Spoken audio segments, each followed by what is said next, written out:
नमस्कार दोस्तों, स्वागत है आप सभी का ऑल एग्जाम गाइड गुरु के यूट्यूब चैनल पर। मेरा नाम है सुजीत पांडे। आप देख रहे हैं यहां पर बहुत ही शानदार पॉलिटी के क्वेश्चन, अनुच्छेद, जितने भी अनुच्छेद हैं कोशिश करेंगे पूरे कवर करा दें। 100 से प्लस क्वेश्चन होने वाले हैं। अच्छे अच्छे सिलेक्टेड क्वेश्चन है 2022-23 के जो भी एग्जाम आप दे रहे हो उनमें ये क्वेश्चन पूछे जाएंगे। पुलिस एसआई, चाहे बिहार पुलिस एसआई हो, यूपी पुलिस एसआई हो, एमपी पुलिस एसआई हो, साथ ही पटवारी का एग्जाम चल रहा है, शिक्षक पात्रता, रेलवे ग्रुप डी के लिए भी ये क्वेश्चन बहुत ही ज्यादा इंपॉर्टेंट है। पूरे क्वेश्चन याद कर लेना, एक भी नहीं छोड़ना चाहिए, एग्जाम में पूछा जाएगा। कम समय में पूरे क्वेश्चन करा दूंगा, स्पीड रहेगी सुपर फास्ट। स्टार्ट करते हैं वीडियो को। अपना प्यार ऐसे ही दिखाते रहिए, वीडियो को लाइक कर दीजिए और चैनल पर पहली बार आए हैं तो जुड़ जाइए हमसे। आपकी तैयारी को हम कराएंगे मजबूत। करते हैं बिना देर के स्टार्ट वीडियो को।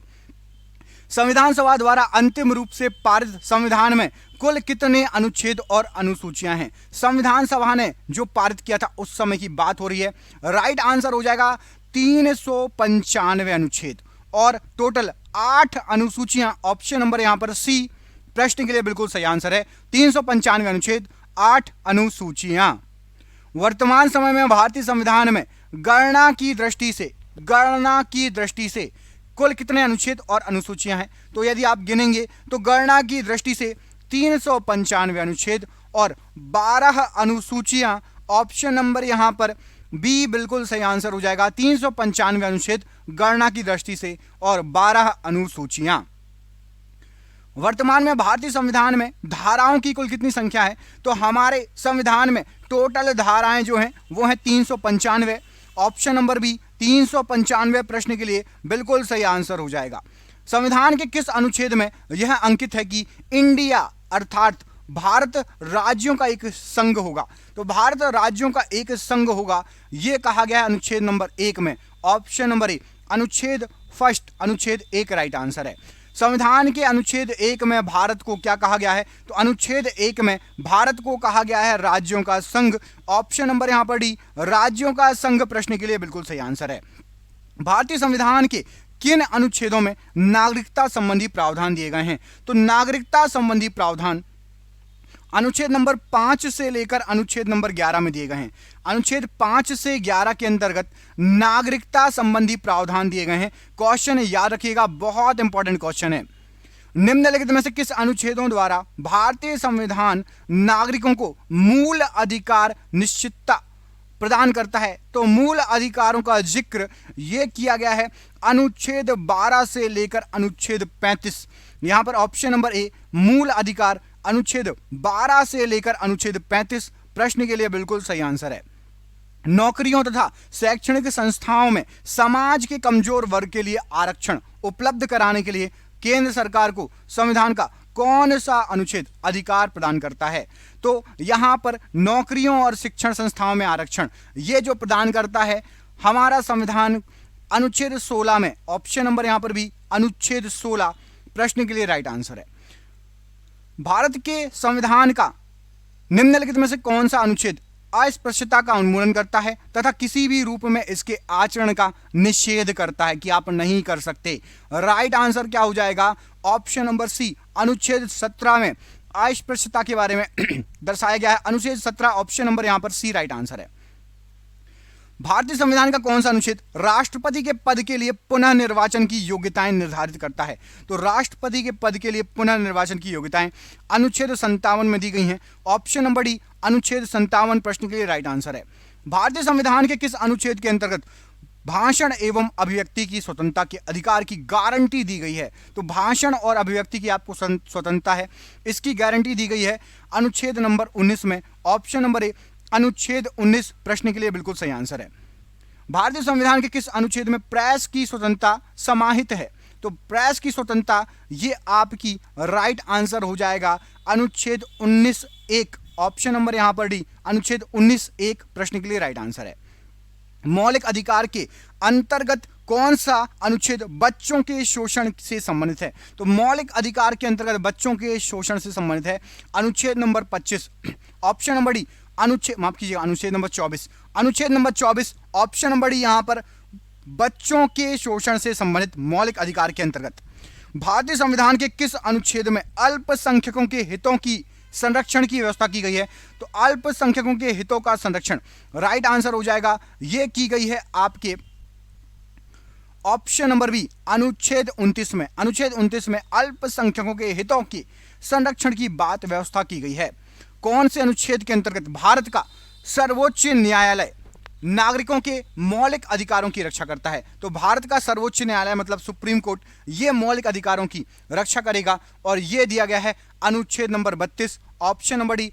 अनुच्छेद नंबर 32 में इसका जिक्र किया गया है, ऑप्शन नंबर डी यहां पर राइट आंसर हो जाएगा। अगला क्वेश्चन देखिए, भारतीय संविधान के किन अनुच्छेदों में राज्य के नीति निर्देशक तत्वों का उल्लेख है? तो राज्य के नीति निर्देशक तत्वों का उल्लेख यह है 36 से लेकर 51 तक।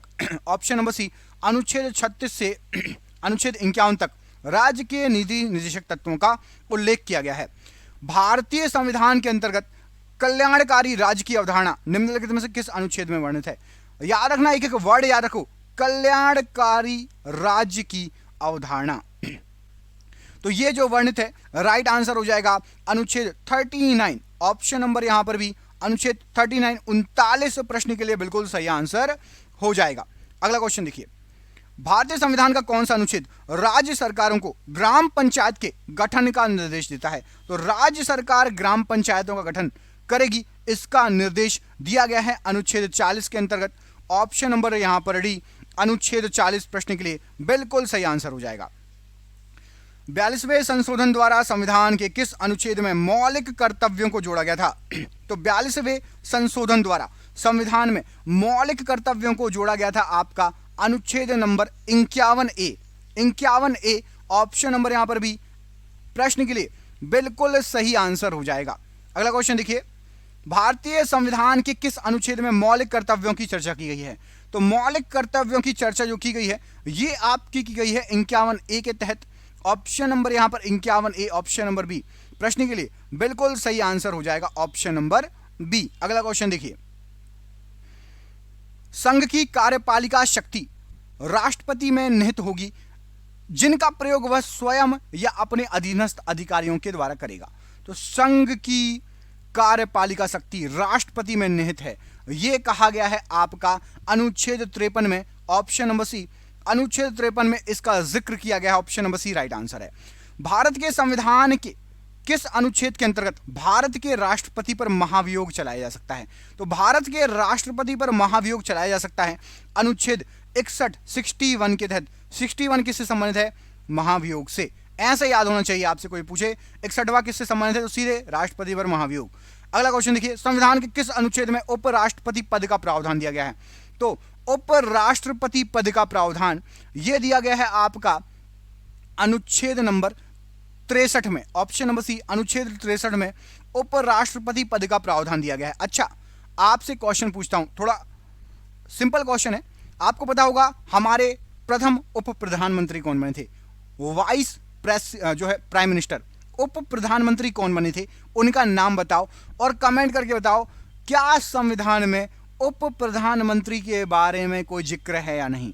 संविधान में उप प्रधानमंत्री के बारे में कोई जिक्र है या नहीं, यह प्रश्न का आंसर आप कमेंट करके जरूर बताइएगा। संविधान के किस अनुच्छेद के अंतर्गत मंत्रीगण सामूहिक रूप से लोकसभा के प्रति उत्तरदायी होते हैं? तो मंत्रीगण सामूहिक रूप से लोकसभा के प्रति उत्तरदायी होंगे, यह दिया गया है अनुच्छेद 75 में, 75, ऑप्शन नंबर सी यहां पर राइट आंसर है। संविधान का कौन सा अनुच्छेद मंत्री परिषद के गठन के बारे में आधारभूत नियम निर्धारित करता है? तो मंत्री परिषद के गठन के बारे में जो नियम है, आधारभूत नियम है, अनुच्छेद 75 में उसका जिक्र है। ऑप्शन नंबर यहां पर सी अनुच्छेद 75, ऑप्शन नंबर सी प्रश्न के लिए बिल्कुल सही आंसर हो जाएगा। भारत के महान्यायवादी की नियुक्ति से संबंधित अनुच्छेद कौन सा है? तो जो महान्यायवादी होते हैं भारत के, उनसे संबंधित आपका अनुच्छेद वो है आपका अनुच्छेद, ऑप्शन नंबर यहां पर 76, अनुच्छेद नंबर 76, ऑप्शन नंबर सी प्रश्न के लिए बिल्कुल सही आंसर हो जाएगा, अनुच्छेद 76। अगला क्वेश्चन देखिए, कौन सा अनुच्छेद संसद के 2 अधिवेशनों के बीच 6 माह के अंतराल की अनिवार्यता का उल्लेख करता है? 6 माह की जो है अंतराल की अनिवार्यता, ये आपका दिया गया है। यहां पर सही आंसर क्या हो जाएगा प्रश्न के लिए? तो क्वेश्चन नंबर 27 का आंसर नंबर अनुच्छेद नंबर 85, ऑप्शन नंबर डी अनुच्छेद 85 प्रश्न के लिए राइट आंसर है। राष्ट्रपति संविधान के किस अनुच्छेद के अंतर्गत लोकसभा को भंग कर सकता है? तो राष्ट्रपति लोकसभा को भंग कर सकता है, अनुच्छेद 85 में इसका जिक्र दिया गया है। ऑप्शन नंबर ए अनुच्छेद 85 प्रश्न के लिए बिल्कुल सही आंसर हो जाएगा। संविधान के किस अनुच्छेद द्वारा संसद की संयुक्त बैठक का प्रावधान दिया गया है? तो संसद की संयुक्त बैठक का प्रावधान अनुच्छेद नंबर 108 में दिया गया है। ऑप्शन नंबर बी अनुच्छेद नंबर 108 राइट आंसर हो जाएगा प्रश्न के लिए। लोकसभा एवं राज्यसभा के संयुक्त अधिवेशन के विषय में प्रावधान संविधान के किस अनुच्छेद में दिया गया है? तो लोकसभा और राज्यसभा का संयुक्त अधिवेशन, इसके बारे में कभी भी संयुक्त अधिवेशन से संबंधित क्वेश्चन आए तो याद रखना अनुच्छेद 108 में लोकसभा और राज्यसभा का संयुक्त अधिवेशन के संबंध में प्रावधान दिया गया है। संविधान के किस अनुच्छेद में धन विधेयकों की परिभाषा दी गई है? तो धन विधेयक की जो परिभाषा दी गई है अनुच्छेद 110 में दी गई है। धन विधेयक अनुच्छेद 110, ऑप्शन नंबर सी यहां पर राइट आंसर हो जाएगा। भारतीय संविधान का कौन सा अनुच्छेद भारत के संचित कोष से संबंधित है? तो भारत के संचित कोष से संबंधित जो अनुच्छेद है ये सभी अनुच्छेद 112, 29, 146, 3, 148, 6 उपरोक्त सभी ये भारत के संचित कोष से संबंधित है। ऑप्शन नंबर डी यहां पर राइट आंसर है।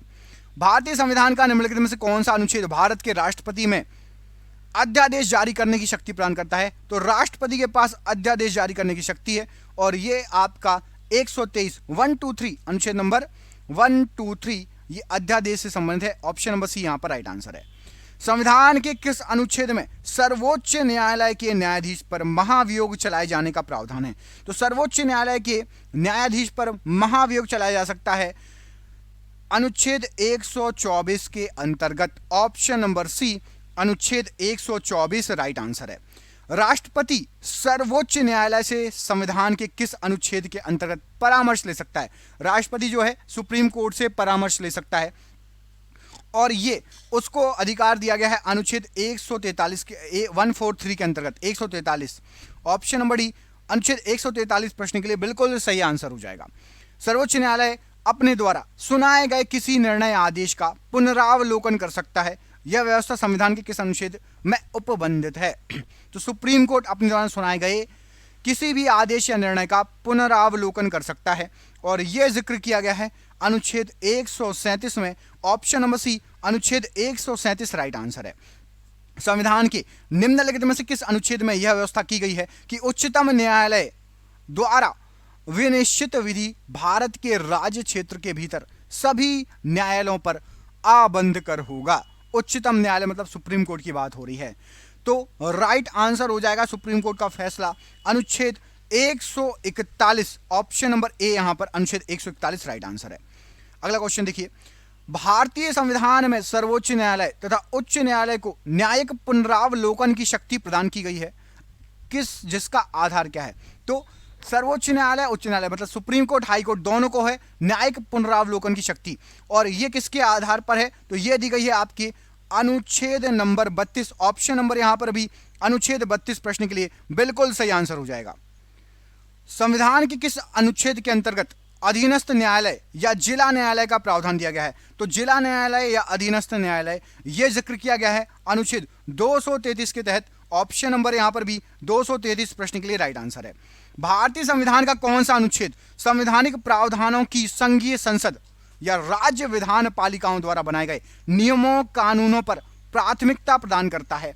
तो यहां पर संविधान भारतीय संविधान का जो अनुच्छेद नंबर जो कि आपको राज्य विधान पालिकाओं द्वारा बनाए गए नियमों कानूनों पर प्राथमिकता प्रदान करता है वो आपका राइट आंसर हो जाएगा ऑप्शन नंबर सी मतलब 245। ऑप्शन नंबर सी यहां पर प्रश्न के लिए राइट आंसर। अगला क्वेश्चन देखिए, किस अनुच्छेद के तहत अवशिष्ट शक्तियां केंद्र के पास हैं? तो अवशिष्ट शक्तियां केंद्र के पास हैं अनुच्छेद 248। ये क्वेश्चन अभी रेलवे में पूछा गया था, हाल फिलहाल का क्वेश्चन है और ये क्वेश्चन कई बार रिपीट हुआ है। अवशिष्ट शक्तियां केंद्र के पास किस अनुच्छेद के तहत हैं? तो अनुच्छेद 248 के तहत हैं। राज्यों द्वारा प्रार्थना करने पर भारत की संसद उन राज्यों के लिए किस अनुच्छेद के अंतर्गत कानून बना सकती है? तो भारतीय संसद कानून बना सकती है यदि राज्य चाहे। तो ये जो है अनुच्छेद नंबर 252 में दिया गया है। ऑप्शन नंबर बी 252 प्रश्न के लिए राइट आंसर है। भारतीय संविधान के अंतर्गत निम्नलिखित में से कौन सा अनुच्छेद संसद को राज्य सूची के विषय में संबंध में विधि बनाने की शक्ति प्रदान करता है? तो राज्य सूची के संबंध में विषय विधि बनाने की शक्ति संसद को यह प्रदान करता है आपका अनुच्छेद नंबर 249। ऑप्शन नंबर यहां पर डी प्रश्न के लिए बिल्कुल सही आंसर हो जाएगा। बोर मत होना, एक ही क्वेश्चन बहुत इंपॉर्टेंट है। ये क्वेश्चन जिसने पूरे लगा लिए ना अनुच्छेद कवर हो जाएंगे, मोस्टली अनुच्छेद आपको कवर हो जाएंगे। भारतीय संविधान का कौन सा अनुच्छेद संसद को अंतरराष्ट्रीय समझौतों को लागू करने के लिए विधि निर्माण करने की शक्ति प्रदान करता है? तो यदि कोई अंतरराष्ट्रीय समझौते होंगे तो उसके लिए विधि निर्माण कर सकता है संसद। संसद को सबसे ज्यादा पावर दी गई है और सुप्रीम कोर्ट, दो हैं हमारे संविधान में जो बिल्कुल पावरफुल है, एक तो संसद, दूसरी सुप्रीम कोर्ट। तो संसद को पावर दी गई है अनुच्छेद 253 में कि यदि कोई अंतरराष्ट्रीय समझौता हुआ है तो आप उसके लिए अनुसार विधि निर्माण कर सकते हैं।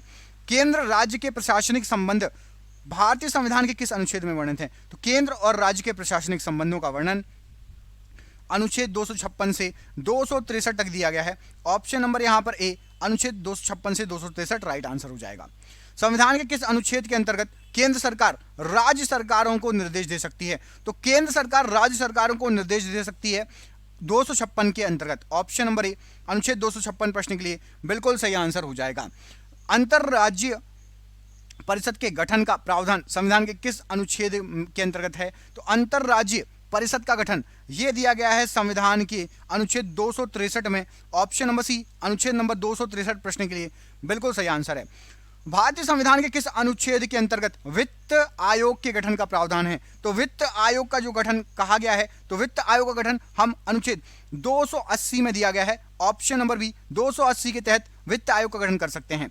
कौन करता है? राष्ट्रपति करता है, याद रखना। संपत्ति का अधिकार संवैधानिक अधिकार है, यह बताया गया है। तो संपत्ति का अधिकार संवैधानिक अधिकार है, यह जिक्र किया गया है आपका अनुच्छेद 300 का में। ऑप्शन नंबर यहां पर डी अनुच्छेद 300 का प्रश्न के लिए बिल्कुल सही आंसर हो जाएगा।